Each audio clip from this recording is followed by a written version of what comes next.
नमस्ते, मी doctor Mangesh Kumbhakarn, Shiv hospital and diabetes care centre Rahuri. तर आज आपण पाहूया हायपोग्लायसेमिया. हायपोग्लायसेमिया म्हणजे काय?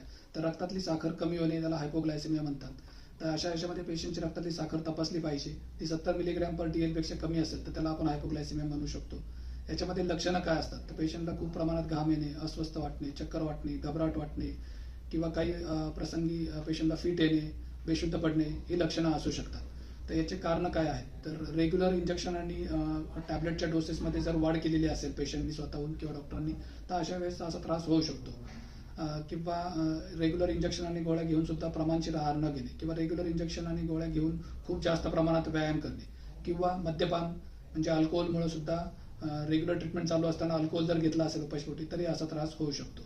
तर याच्यामध्ये ट्रीटमेंट काय आहे? तर याच्यामध्ये पेशंटला अर्धा ग्लास फळांचा रस दिला जातो किंवा 3 ग्लुकोजच्या गोळ्या मार्केटमध्ये असतात, त्या 3 गोळ्या घेऊ शकतो पेशंट किंवा 3 चमचे साखर एक ग्लास पाण्यामध्ये पेशंटने घेणं गरजेचं आहे आणि साखर पुन्हा तपासणे 15 मिनिटांनी गरजेचं आहे. जर 70 मिलीग्रॅम पर DL पेक्षा कमी असेल, वाढलेली नसेल साखर, तर अशा परत एकदा 3 गोळ्या ग्लुकोजच्या घेऊ शकतो पेशंट किंवा अर्धा फळाचा रस घेऊ शकतो अर्धा ग्लास किंवा 3 चमचे साखर 1 ग्लास पाण्यातून घेऊ शकतो.